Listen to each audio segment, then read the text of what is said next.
O milho consorciado com forrageiras permite a implementação do sistema Integração Lavoura-Pecuária e a sistematização da rotação de culturas. Essa prática vem ganhando espaço na região do Mato Piba, em áreas onde não é possível o cultivo de milho segunda safra. Quais são os impactos do consórcio de plantas de cobertura no rendimento de grãos de soja e no sistema Integração Lavoura-Pecuária? E quais são os impactos na qualidade desse solo e ciclagem de nutrientes? É sobre esse tema que vamos conversar no episódio de hoje. PlantCast, o primeiro podcast sobre fisiologia e nutrição de plantas.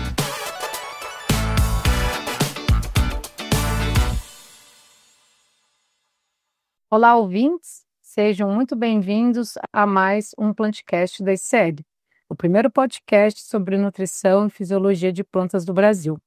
Eu sou Luciele Leolato, gerente de desenvolvimento de mercado na diretoria Cerrados Leste e serei a host desse nosso episódio. E para compor a mesa, eu gostaria de convidar a Ana Flávia Souza Lopes, ela que é consultora de desenvolvimento de mercado no estado do Maranhão. Ana, dê um oi para os nossos ouvintes. Olá, caros ouvintes do nosso PlantCast. Sejam muito bem-vindos a mais um episódio onde a gente vai explorar aí o mundo fascinante da agricultura sustentável. Como a Luciele comentou, eu me chamo Ana, sou consultora de desenvolvimento de mercado na ICL no Maranhão e é com muita satisfação que estamos aqui hoje para falar sobre esse importante tema e essencial para a saúde do solo e para a produtividade, que são as plantas de cobertura. Isso mesmo, Ana. E para falarmos aí desse tema que é tão interessante, entendermos melhor os efeitos do consórcio de milho com forrageiras na rotação de culturas e também no sistema de integração lavoura-pecuária, eu gostaria de chamar o pesquisador Henrique Antunes de Souza. Ele que é engenheiro agrônomo pela Universidade Federal de Lavras, doutor em agronomia pela Universidade Estadual Paulista, tem pós-doutorado pela Universidade de Nebraska, é pesquisador na Embrapa e também docente do programa de pós-graduação em agronomia pela Universidade Federal do Piauí. O pesquisador Henrique trabalha com temas voltados a manejo de fertilidade do solo, nutrição de plantas, uso de fertilizantes, corretivos, condicionadores, compostos orgânicos, sistemas integrados, integração lavoura, pecuária, floresta. Então, com esse vasto currículo, professor Henrique, seja muito bem-vindo ao nosso PlantCast. Muito obrigado por aceitar conversar um pouquinho com a gente e fique à vontade também para dar o seu oi para os nossos ouvintes. Olá a todos, satisfação enorme, agradeço o convite, agradeço a oportunidade, espero poder contribuir um pouco com a discussão sobre agricultura sustentável. Vamos focar um pouquinho, de alguns temas relativos à agricultura, conservacionista, sustentável. Então, mais uma vez, agradeço a oportunidade. Nós que agradecemos, professor, para nós é uma satisfação poder entender um pouquinho mais sobre esse tema. E para começar, gostaria que o professor abordasse, falasse um pouquinho para nós, para os nossos ouvintes, qual que é a importância da utilização de plantas de cobertura para a otimização da ciclagem de nutrientes, para a qualidade do solo e para o rendimento de grãos. E ainda, professor, com esse ambiente que é criado, é possível a gente reduzir algum estresse, alguma coisa para a cultura principal? Tá, perfeito. Eu acho que eu posso falar um pouco mais abrangente e depois eu vou focar um pouco principalmente para a área de fronteira agrícola, que é onde eu tenho tido mais experiência, tá? Bom, de maneira geral, independente da região do país, o uso de plantas de cobertura é o que deve ser sempre levado em consideração, né? Manter o solo coberto, diminuir, por exemplo, a exposição de solo, e teoricamente impactando numa menor erosão, principalmente aquelas de cunho laminar. Colocar raiz no sistema, acho que esse é um ponto fundamental que vai reger aqui a nossa conversa. Diversificação de raiz, acho que é esse ponto.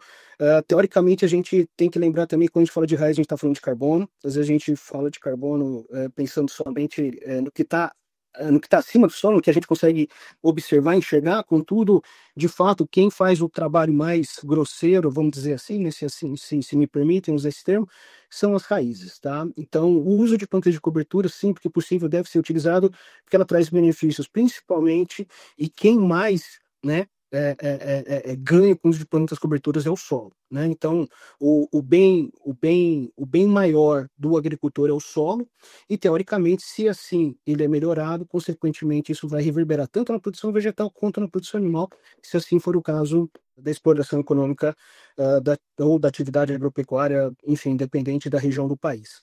Quando a gente fala de regiões mais de fronteira agrícola, né? E aí eu vou dar o exemplo da região do Mato Piba. Algo que está acontecendo é o quê? Precipitações mais concentradas, e às vezes você tem uma alteração até das épocas de plantio. Então você tem, pelo ZARC, né, o zoneamento de risco climático, né, você tem às vezes recomendação de plantio em outubro, algumas regiões nós estamos mais plantando em novembro, antes era em outubro, agora em novembro, e algum ano às vezes até migra para dezembro. E o principal ponto que a gente coloca é o quê? Quando a gente fala de plantio, a gente precisa de água, né? A gente precisa de água no solo. A gente precisa de água no solo não só para plantar, mas precisa de água no solo, por exemplo, para ter reação do calcário, né? E aí todas as práticas que levam, por exemplo, né, auxiliam, contribuem para aumentar a água no solo, passa, obviamente, por uma melhor conservação passa por uma maior conservação, né, do solo pela cobertura, né, ou seja, você precisa manter parada para diminuir a evapotranspiração, e também em médio e longo prazo, aí veja o que eu estou falando, em médio e longo prazo a gente está começando a falar de carbono e, teoricamente, de aumento de matéria orgânica. Então, toda vez que a gente mencionar aqui carbono, leve em consideração que nós estamos falando de matéria orgânica, né? Carbono parece algo muito acadêmico, matéria orgânica eu acho que é algo mais usado, né? Quando a gente conversa com agricultores, quando a gente conversa junto dos produtores de uma maneira geral. E o principal ponto, reforço, é minimização de estresse, e a gente coloca, dentre eles, o estresse hídrico, tá? E aí, lógico, né, não posso deixar de falar que contribui de maneira muito significativa para a ciclagem de nutrientes. Tem alguns nutrientes que depois a gente comenta um pouco mais aqui de detalhes, quais nutrientes são mais ciclados quando a gente usa determinadas plantas de cobertura. E aí você tem algumas técnicas agrícolas que vão facilitar o uso dessas plantas de cobertura, né? Então, assim, o uso da consorciação hoje, em algumas regiões, por exemplo, do Mato Piba, é algo que permite você colocar a planta de cobertura de maneira mais adequada no sistema. Outra técnica, por exemplo, é sobre semeadura de algumas forrageiras na soja. É outra técnica também que você permite a utilização das plantas de cobertura nos sistemas. E por que eu estou citando esses dois pontos? Porque às vezes você tem janelas de plantio muito curtas, né? Então, quando a gente fala de planta de cobertura, talvez o termo mais adequado, dependendo da situação, é cultura de cobertura, né? Aí parece que é um pouco, parece que assim que é uma coisa meio que de escolha, né, aleatorizada, mas é importante a gente fazer uma pontuação. Você cultiva uma planta. Então, assim, é uma cultura. Você planta ela com o objetivo fim. Às vezes, lógico, diferente de uma safrinha de grãos, a planta de cobertura, você não está explorando ali, por exemplo, um grão que vai ser produzido, mas, acima de tudo, a produção de massa que vai ficar na área. E aí, lógico, essa produção de massa que vai ficar na área, ela vai permitir, por exemplo, produção de palhada para um plantio direto, ou até, em algumas situações, que a gente já escutou em algumas regiões, por exemplo, do Mato Piba, é o quê? O produtor coloca uma planta de cobertura, como por exemplo uma forrageira, uma braquiária, no caso, e ele começa a ver um volume de massa para o período de entre-safra. E aí esse período de massa para o período da entre-safra, lógico, é bom para você fazer um plantio direto, mas num segundo momento ele fala assim, poxa, e se eu colocar um boi ali? Né?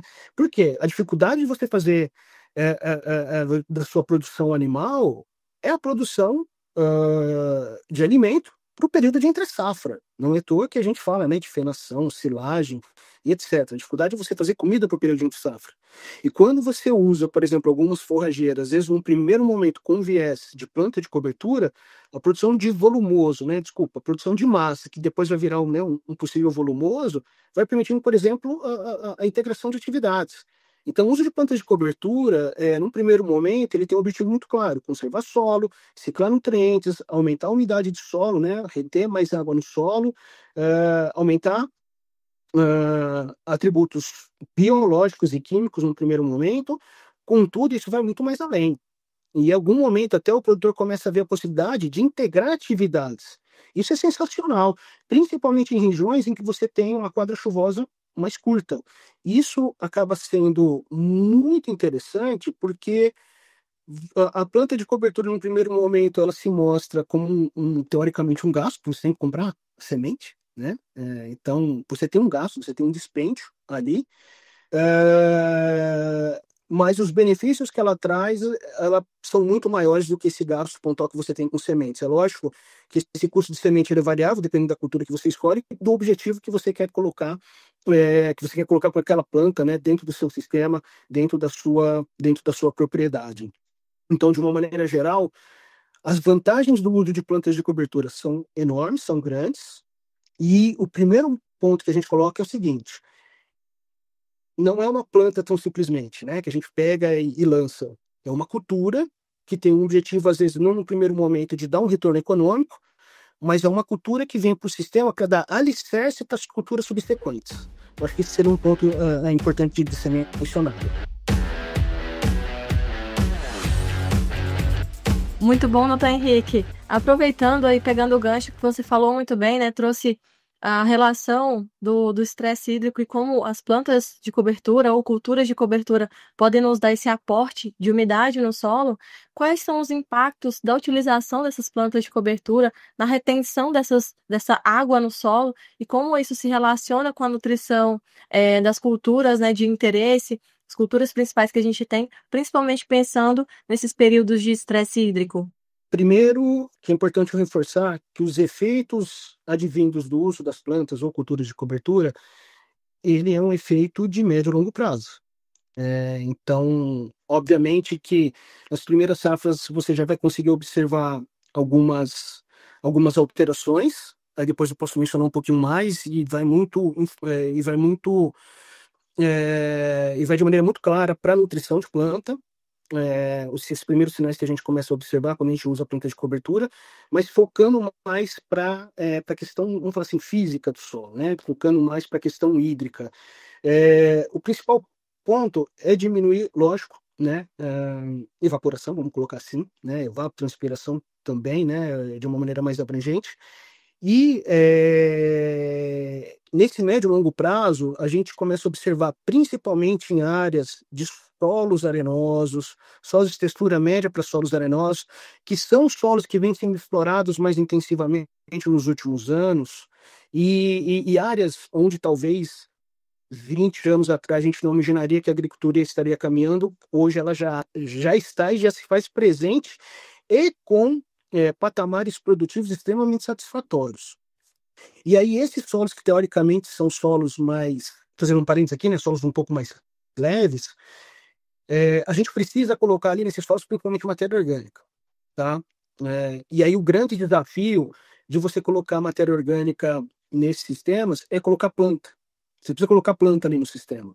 E lógico que aí as culturas de cobertura acabam sendo a principal forma da gente fazer isso acontecer. Porque em médio e longo prazo isso vai se transformar, vai se reverberar em matéria orgânica. Agora, um ponto importante: as culturas de cobertura não fazem milagre. Né? Não é só colocar cultura de cobertura e achar que ali tá feito todo o manejo. Você, lógico, precisa fazer uma boa adubação, você precisa fazer uma boa correção de solo, precisa fazer todos os demais tratos culturais muito bem feitos e ter, acima de tudo, manejos ligados à rotação, consorciação, sucessão e por aí vai. Então, não é tão somente uma prática. Contudo, o uso das plantas de cobertura, e lógico, dependendo da escolha que vai ser feita, porque você pode escolher gramíneas, você pode escolher também leguminosas. Isso é um pouco variável e vai depender do objetivo que o agricultor ou que o produtor tiver ali para o seu sistema. Nesse meio tempo, o aumento de matéria orgânica ocasionado pela colocação de massa vegetal ali no sistema, e a gente fala tanto na parte de cima, ou seja, naquilo que a gente observa em superfície, quanto o trabalho de raiz que está fazendo, né, ou que tem de raiz ali no sistema, que é o que vai fazer com que a gente aumente, em médio e longo prazo, a quantidade de carbono, a quantidade de matéria orgânica, que ajuda a reter água no sistema. Então, o que vai fazer com que aumente a retenção de água no sistema? Matéria orgânica. Matéria orgânica, e eu consigo colocar matéria orgânica com diversidade de raízes no meu sistema, tá? Então, um ponto nevrálgico aí que a gente coloca é que o uso de plantas de cobertura em quantidade que cubra bem o solo e que gere um volume de massa representativo por um longo período, né? E aí a gente fala, não é só usar plantas ou culturas de cobertura por um ano, isso daí é um processo, vai se reverberar sim em melhorias de atributos físicos. E aí quando a gente fala melhoria de atributos físicos, estão aqueles relacionados, por exemplo, a aumento da retenção de água no solo. Então, melhoria da porosidade do solo, melhoria da densidade do solo, diminuição da compactação do solo, que é um ponto nevrálgico aí para sistemas de plantio direto, principalmente, e, consequentemente, aumento de matéria orgânica. Vocês podem ver que, invariavelmente, toda a minha fala, né, vai muito ao encontro. Aumento de carbono, aumento de matéria orgânica. É assim que a gente vai fazer aumentar a água no sistema. E aí, lógico, uma das estratégias extremamente importantes é o quê? Culturas de cobertura que ajudam a gente a fazer esse trabalho de aumentar carbono, de aumentar a matéria orgânica em médio ou longo prazo. Se me permitem, um ponto aí, né, que seria importante complementar, tá? Toda vez que você tem um aumento de médio e longo prazo de carbono e matéria orgânica, você, teoricamente, aumenta o efeito tamponamento do solo, né? E isso se reverbera, inclusive, em momentos que você vai ter o estresse hídrico, né, que veio, né, foi o ponto principal da sua pergunta. Em ambientes onde, teoricamente, eu já tenho janelas mais curtas, mais restritas, a gente está verificando uma mudança, às vezes, da distribuição de chuvas ao longo da safra.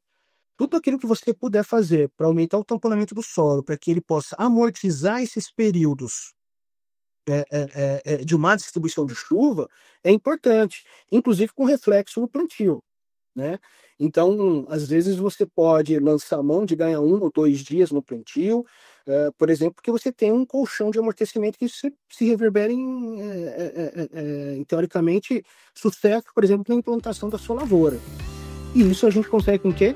Aumento de matéria orgânica, planta de cobertura. Professor, você trouxe diversos benefícios do uso de plantas coberturas para a qualidade do solo e você enfatizou diversas vezes a questão do aumento da matéria orgânica. E a gente sabe que existe um desafio gigante para que isso aconteça no sistema, né? E acontecendo diversos benefícios, principalmente pensando no ponto de nutrição de plantas.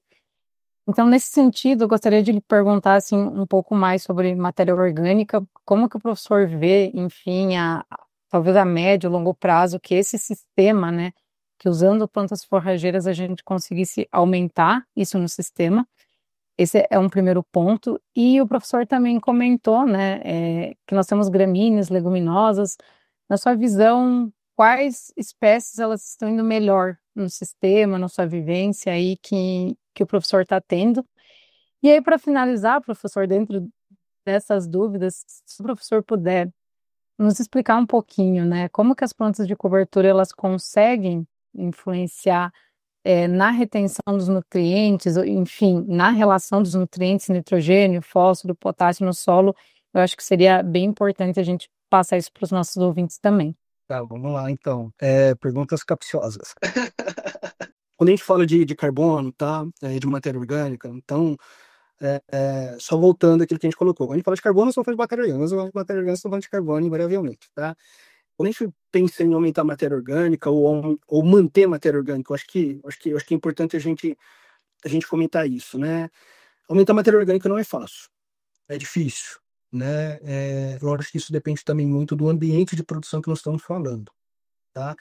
E quando a gente fala de ambientes um pouco mais frágeis, ou seja, estações, períodos de plantio mais curto, você pega um pouco com essa região mais de fronteira agrícola, você tem 2 estações bem definidas, que é uma seca, uma chuvosa. Tudo isso vai impactar, por exemplo, na nossa capacidade de colocar carbono no sistema. Eu não conseguiria te dar um número exato. Assim, olha, se a gente usar as culturas de cobertura por X tempo, a gente vai conseguir aumentar a matéria orgânica. Seria muita ousadia da nossa parte fazer uma extrapolação nesse nível. A gente teria que, acho que, ponderar uma série de coisas. Mas alguns trabalhos que nós executamos na região, né, principalmente da região do Mato Piba, é o quê? O uso dessas plantas de cobertura aumenta, por exemplo, o carbono da biomassa microbiana, que é um carbono que está ligado a está mais ligado à biologia do solo, está mais ligado aos micro-organismos. Então, isso é um sinal excelente. Ou seja, nós estamos colocando comida, nós estamos colocando substrato para os micro-organismos trabalharem. E lógico que esses micro-organismos, de fato, eles vão trazer uma série de benefícios. Então, vai muito por conta daquilo que a gente falou lá atrás. Heterogeneidade de raízes no sistema. E aí você tem formas de colocar essas plantas de cobertura ali que a gente falou, né? Uma sobressemeadura na soja, por exemplo, de uma braquiária, já respondendo um pouco para você a sua segunda pergunta, consorciação milho com capim. A gente fez alguns trabalhos com consórcio milho com capim, né? E você tem uma diversidade de capins muito, muito grande, e aí você tem produtores que preferem, de uma maneira geral, o principal capim utilizado, principalmente para manter palhada, quando você usa o consórcio milho com capim, tem sido a Braquiária rosesiensis, né? Você não tem você não tem uma formação de uma massa extremamente grande e vigorosa, que depois também dificulta depois da dessecação e o plantio na safra seguinte, né? Na rotação com a soja. Por outro lado, tem produtores que preferem o piatã, né? Que é outra braquiária. Um ou outro, às vezes, falando do paiaguás. Então, o que a gente tem visto de maneira geral é que o carro-chefe tem sido a braquiária. Braquiária rosesiensis, às vezes alguma outra braquiária também entrando nesse cenário. Alguns trabalhos que a gente tem feito, a gente tem encontrado resultados muito legais com os pânicos, né? Que hoje o nome científico é Megathyrsus, né? Megathyrsus mais pro lado da academia. Mas o nome mais corriqueiro hoje são os pânicos. A gente tem conseguido resultados bem interessantes com o Maçai. O Maçai é uma forrageira que tem uma relação folha-como bem alta, ou seja, é um material que tem muita folha e pouco como. Isso é interessante quando você começa a pensar, por exemplo, em relação CN do resíduo que fica na área. E aí um ponto interessante que a gente tem que colocar é essa relação CN, porque relação CN um pouco mais alta, teoricamente decomposição mais lenta e teoricamente um impacto maior de médio e longo prazo. Relação CN mais baixa, decomposição do resíduo teoricamente um pouco mais célere e liberação, né, mineralização dos benefícios dessa cobertura morta um pouco mais rápida. Então, as braquiárias, a gente tem visto uma relação CN um pouco mais alta, desses pânicos, uma relação CN um pouquinho mais baixa. Mas, lógico que nada disso se compara a você colocar uma leguminosa no sistema, onde a relação CN é baixa e a liberação dos nutrientes é muito mais acelerada. Então, em ambientes onde você tem soja, milho, se você pensar numa leguminosa para cultivo sucessivo do milho é interessante. Cultivo sucessivo, na rotação de culturas. E você pensar numa braquiária, num sistema onde você vai colocar soja na safra seguinte, é interessante, né? Que você mexe leguminosa, gramínea, leguminosa. Então, esse daí eu acho que seriam alguns pontos que seriam importantes ser ditos. E dentro dos capins, eles têm entregado resultados diferentes para a gente. Então, as braquiárias, a gente tem verificado um incremento de carbono quando a gente usa a braquiária, e aí é aquele negócio, não é trabalho de 1, 2 anos, é um trabalho mais de longo prazo. E os pânicos, eles têm dado uma melhoria, tem melhorado bem a questão mais ligada à fertilidade, disponibilização de alguns nutrientes, tá? Em termos de leguminosas, só para a gente fazer um comentário aqui das leguminosas, porque, né, a gente falou das gramíneas, né, aí o carro-chefe acaba sendo as braquiárias, tá? E para as leguminosas, uma que eu poderia citar aqui tem as crotalares, tá? Que são alternativas bem interessantes. A gente não pode esquecer de falar do guandu também, principalmente ligado a ser uma espécie considerada descompactadora, né, pelo sistema radicular que ele tem, tá? Então, eu citaria, acho que essas duas, a crotalária e o guandu, como cultura de cobertura. Um outro ponto, que aí eu vou fazer um parênteses aqui, tá? Tem uma cultura que às vezes ela é plantada como safrinha ou como segunda safra, mas que também em alguns casos pode ser usado como uma planta de cobertura, é o feijão calpim. É o calpim. Então, é uma outra planta que às vezes os agricultores usam como uma planta de cobertura, que você pode colher o grão, tem um ciclo mais curto, né? Então, às vezes acaba tendo uma boa aceitação em locais que têm janelas muito, muito, muito mais apertadas. Então, também seria uma outra leguminosa que a gente poderia citar, né? Mas entre leguminosas a gente cita duas, principalmente, guandu e crotalária, tá? E das gramíneas forrageiras a gente vai ficar principalmente com as braquiárias, tá? Esse daí é um ponto. Tentando trazer alguns elementos... tá, só uma outra observação, né? Um parênteses aqui que eu queria fazer, que eu queria aproveitar aqui, que a gente tem que considerar a gente está falando, às vezes, de regiões onde eu não consigo fazer uma segunda safra, ou uma safrinha, né? Safrinha de grãos. Não é toda a região do Brasil que a gente vai conseguir fazer uma safra, uma safrinha. Tem regiões do Brasil, como por exemplo, você pega algumas localidades ali do Piauí, por exemplo, que você vai ter uma safra e dificilmente às vezes você vai conseguir, dificilmente você vai colocar uma safrinha de grãos. Então a gente vai para essas regiões pensando muito mais em uma safrinha de palhada, né? Uma safrinha de palhada. Eu acho que isso é um ponto importante. Então, assim, tem regiões do Brasil que a gente não vai conseguir fazer uma segunda safra.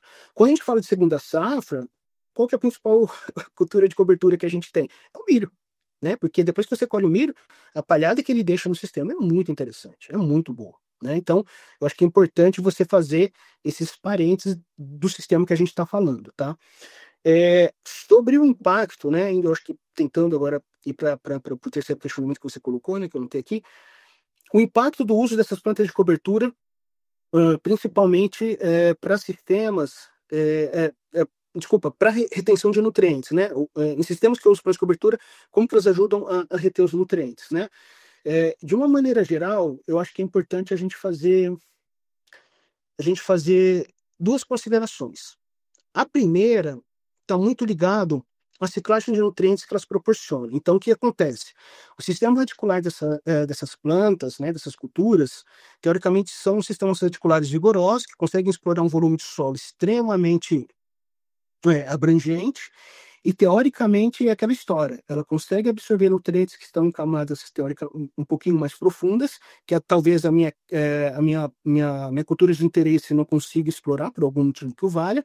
Elas pegam, absorvem esse nutriente em camadas mais profundas de solo e depois, mais para frente, né, com a palhada, esse nutriente vai ser liberado para a minha cultura principal. Então, o primeiro ponto eu acho que seria esse: você captar nutrientes que estão em camadas mais profundas, vai ser teoricamente retido, por exemplo, na minha palhada, e depois ali, com a degradação daquele material, esse nutriente volta para o meu sistema, volta para a minha cultura de interesse, né? Minha cultura de grãos, por exemplo. Então, esse seria um ponto. O outro ponto que a gente coloca é de médio e longo prazo você contribuir com a estruturação de matéria orgânica, que é a principal forma de retenção de nutrientes que nós temos, principalmente em solos tropicais como os nossos, e que acabam sendo mais importantes ainda para regiões que às vezes a gente fala que são marginais, que hoje já não são mais tão marginais, que são de solos de textura média arenosa, né? E aí, nesses ambientes, o que você conseguir fazer para tentar aumentar a matéria orgânica, e teoricamente isso vai contribuir para aumentar a retenção não só de água, como a gente falou lá atrás, mas principalmente nutrientes. Então, é criar caixa, né? Criar caixa para ajudar a ter reserva. Então, e até mesmo porque a estratégia de adubação, né? E nós estamos aqui conversando dentro da ICL, que tem um portfólio de nutrição vastíssimo, o manejo da nutrição muda em função se você tem muita caixa ou pouca caixa. Se você vai ter que fracionar mais ou fracionar menos, dependendo do que você tem. E isso impacta em logística. Eu acho que isso é muito importante dizer, porque às vezes hoje, alguns preceitos técnicos não é que estão ficando de lado, mas a logística de plantio tem feito a gente alterar alguns paradigmas, né? Inclusive de aplicação de fertilizantes. E aí, lógico que nesse contexto, que as plantas de cobertura acabam sendo uma estratégia super interessante, porque você pode fazer o uso delas para ajudar, por exemplo, a criar aquele tampão que a gente falou, né? Amortizar em médio, né? Médio e longo prazo, intempéries que vão acontecer de qualquer jeito. Então, o impacto em nutrição, principalmente, está muito ligado àquela primeira situação que eu coloquei. É o quê? A ciclagem que ocorre pela degradação do material da planta de cobertura. Acho que seria por aí os principais pontos que precisariam ser mencionados considerando as questões postas.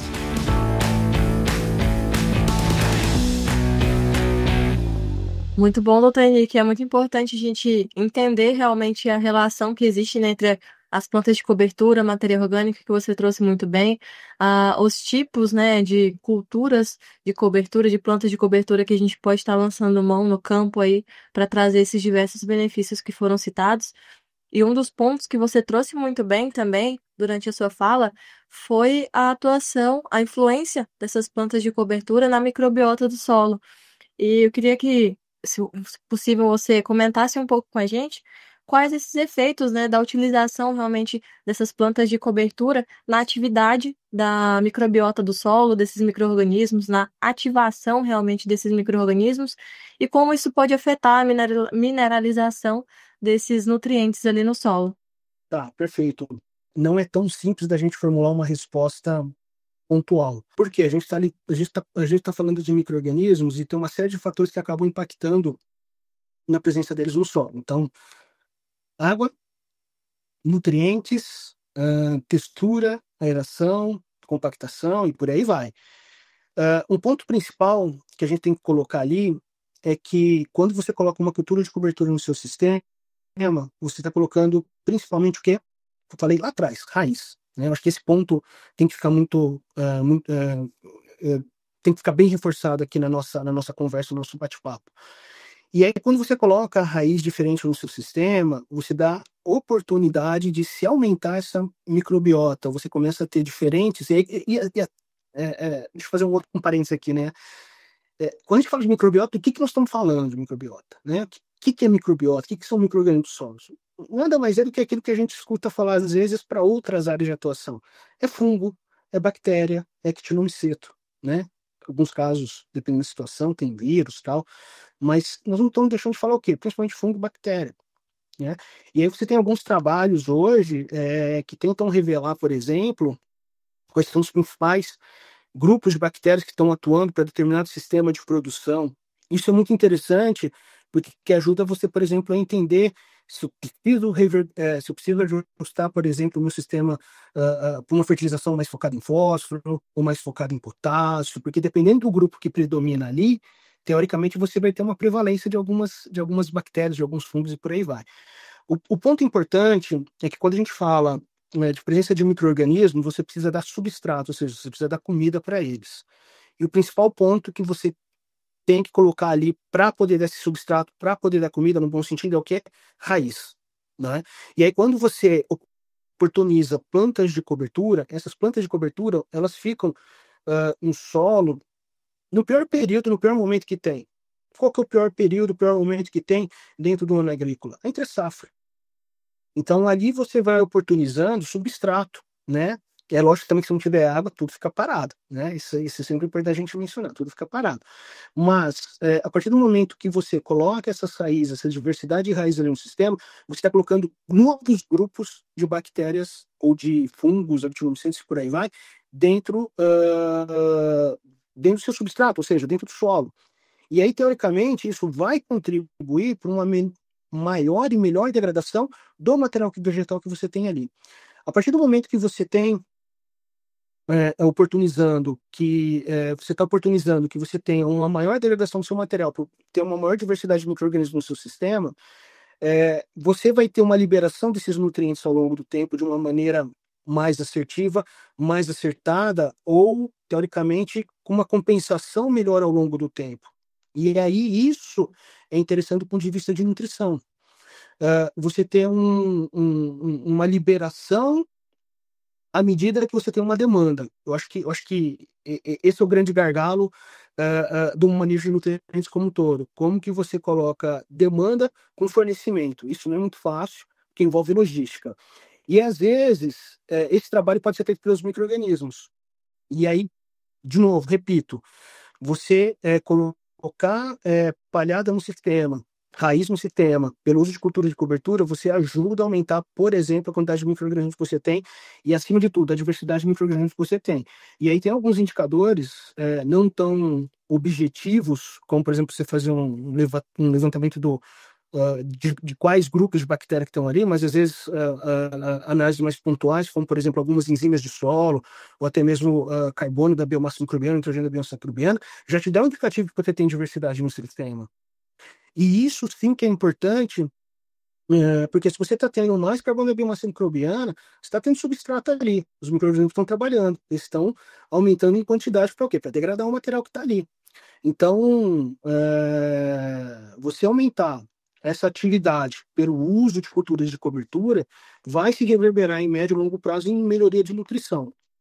É fácil quantificar tudo isso, são ferramentas já disponíveis, por exemplo, para você fazer uma análise solo? Não são tão simples, mas você tem alguns indicadores que são corriqueiros e fáceis de ser mensurados, como qual? Concentração de matéria orgânica do seu solo. Isso que a gente gosta muito até, concentração de matéria orgânica do solo, tá certo?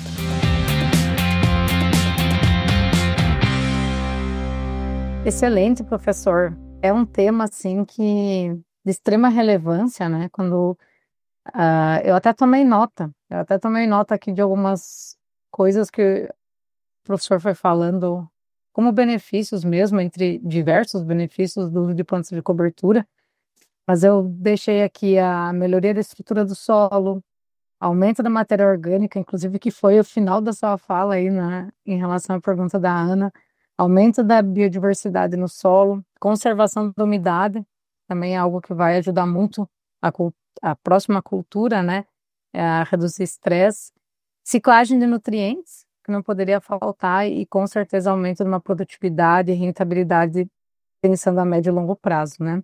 Então, com certeza, os nossos ouvintes aí, eles devem ter chamado a atenção deles também para esses pontos, e eu acho que fica aqui o nosso desafio. O professor falou que existe um operacional envolvido, com certeza é necessário conhecimento, mas é uma técnica que, por todos os pontos que foram abordados, ela deveria, digamos, ser até obrigatória aí nas fazendas, nos sistemas de manejo, pensando em médio e longo prazo, em produtividade, rentabilidade e sustentabilidade. A Ana começou o episódio falando de sustentabilidade e depois de tudo que o professor comentou, com certeza é uma técnica que ela precisa ser utilizada aí pelos produtores, pelos consultores, enfim, pelos nossos ouvintes. Professor, a gente poderia ficar horas aqui. Eu acho que quando o assunto é bom, ele passa rápido, e passou rápido demais.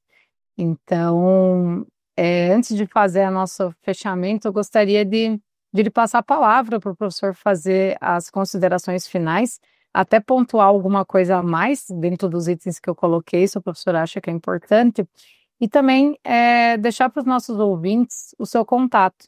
Se o professor tem, enfim, alguma rede social, algo que o pessoal possa também ler mais e inteirar de todo o trabalho que o professor faz aí na universidade, na Embrapa, na região. Não, perfeito. Eu gostaria de fazer alguns complementos, tá? Se me permitem. Não tem como, obviamente, a gente dissecar tudo aquilo sobre a temática cultura de cobertura, até mesmo porque o foco aqui nosso está muito ligado à nutrição. A ideia aqui é falar um pouquinho sobre solo, nutrição.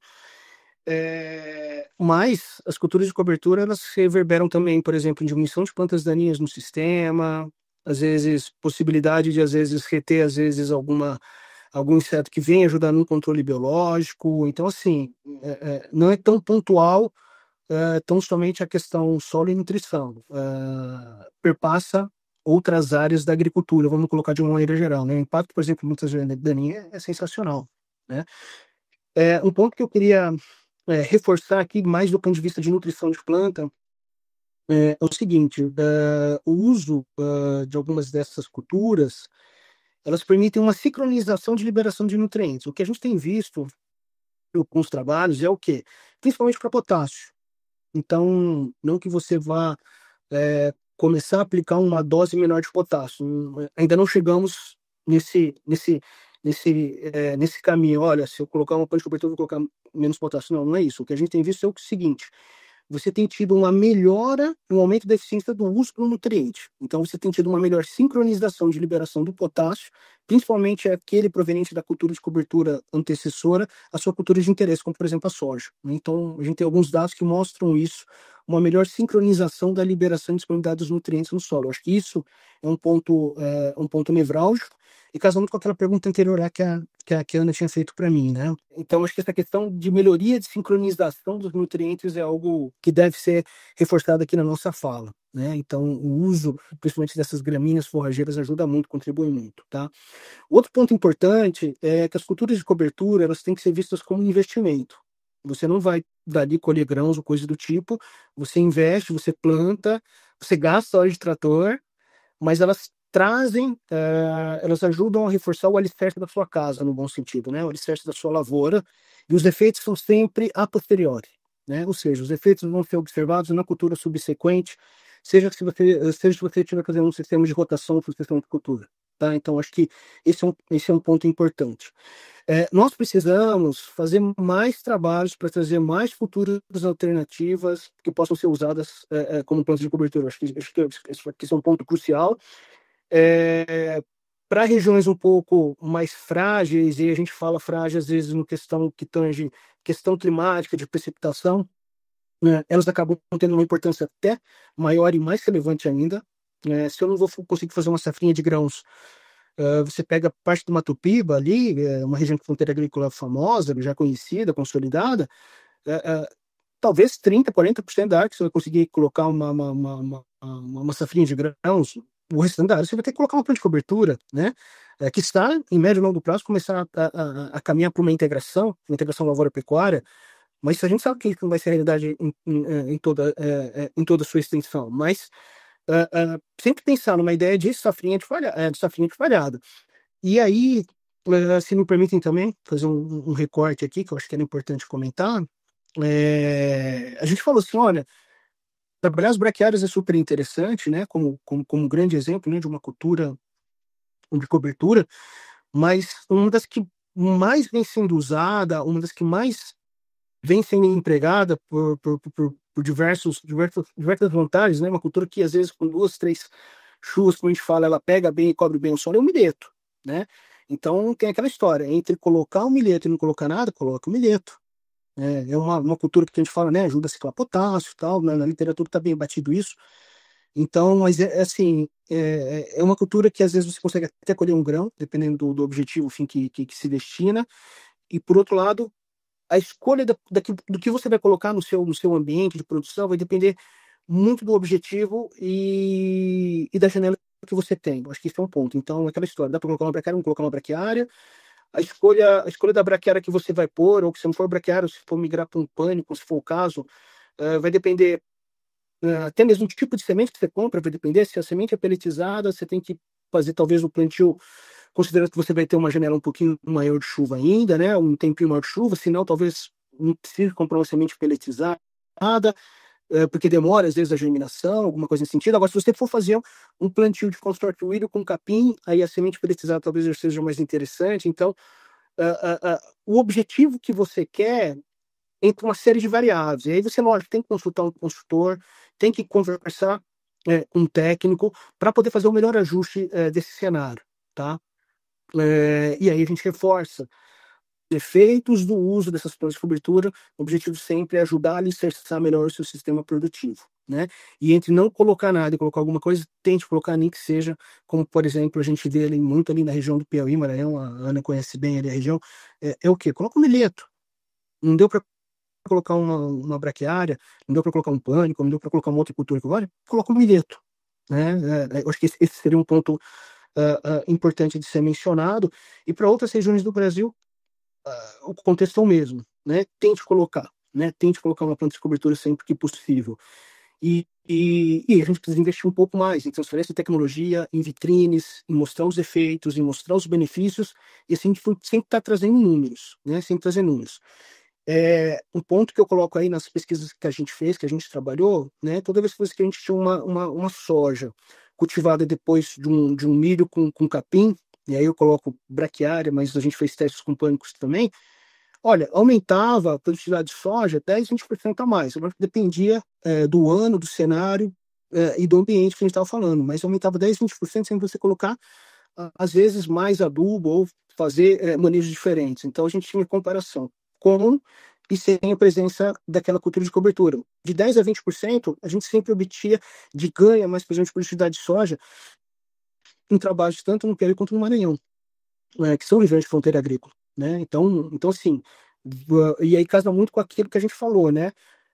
Nós estamos tentando alicerçar melhor o sistema, né? E para isso as culturas de cobertura ajudam muito. Então, melhora carbono da massa microbiana, melhora a concentração de potássio no solo e o principal, se reverbera em produtividade. Eu acho que era importante trazer esses números que eu acabei, durante a fala, a gente se empolga e às vezes acaba esquecendo de trazer os números, mas os números eu acho que eles são importantes porque ajudam a fixar, às vezes, alguma mensagem técnica que a gente quer deixar. Bom, acho que esses seriam pontos que eu não podia deixar de comentar. Quem quiser entrar em contato comigo, por favor, fique super à vontade. Eu sou pesquisador da Embrapa. E meu contato, eu vou colocar aqui, comentar aqui para vocês o meu e-mail, é henrique.souza, Souza com Z, @embrapa.br. Eu tenho também Instagram, Henrique A. de Souza. se quiserem, entrem lá, deixem mensagem para mim, que a gente vai tentar responder a contento. E nós estamos à disposição. Sempre que preciso, entre em contato, vamos conversar, vamos trocar informações, vamos aprender juntos. Excelente, professor. Acho que você fechou com chave de ouro, né? Falando da importância de todo esse manejo, do aumento da produtividade, da rentabilidade, da sustentabilidade do sistema. E também mostrou, assim, que existe uma complexidade e que para isso a gente precisa buscar profissionais qualificados, né? Então, trazendo a importância de estudo, de pesquisa, de tudo que você vem fazendo aí ao longo, né, da sua trajetória e podendo compartilhar conosco hoje. Então, sem sombra de dúvidas, tivemos, né, informações aí de elevada qualidade para os nossos ouvintes. E com isso, a gente vai chegando, infelizmente, ao final do nosso episódio. Quando a conversa é boa, ela passa rápido demais. E Ana, eu vou te chamar aí para você passar suas considerações finais também para os nossos ouvintes. Bom demais, Luciele. É um prazer muito grande, né, estar mais uma vez aqui gravando um Plantcast, trazendo informação junto com o Dr. Henrique, que trouxe muita informação, né, um balde de informação para a gente aí, sobre um tema tão importante, tão relevante e que, vez ou outra, acaba ficando em segundo plano, né, pro produtor rural, pro agricultor. Então, a gente elevar esse assunto, trazer mais informação em relação a isso e principalmente pontuar a importância que isso traz na sustentabilidade, na rentabilidade dos cultivos, principalmente falando em grãos aqui, que foi o nosso foco principal, acaba agregando muito, sem dúvida, aí para os nossos ouvintes. Agradecer mais uma vez a presença, o aceite do convite do Dr. Henrique de estar com a gente aqui, de estar trazendo essas informações e sempre contribuindo com a agricultura do nosso Brasil, com a agricultura sustentável. Muito obrigada, Ana. Muito obrigada, Henrique. E chegamos ao fim de mais um episódio e nos vemos no próximo programa. Até mais. O Plantcast é uma produção da ICL, Impacto para um Futuro Sustentável.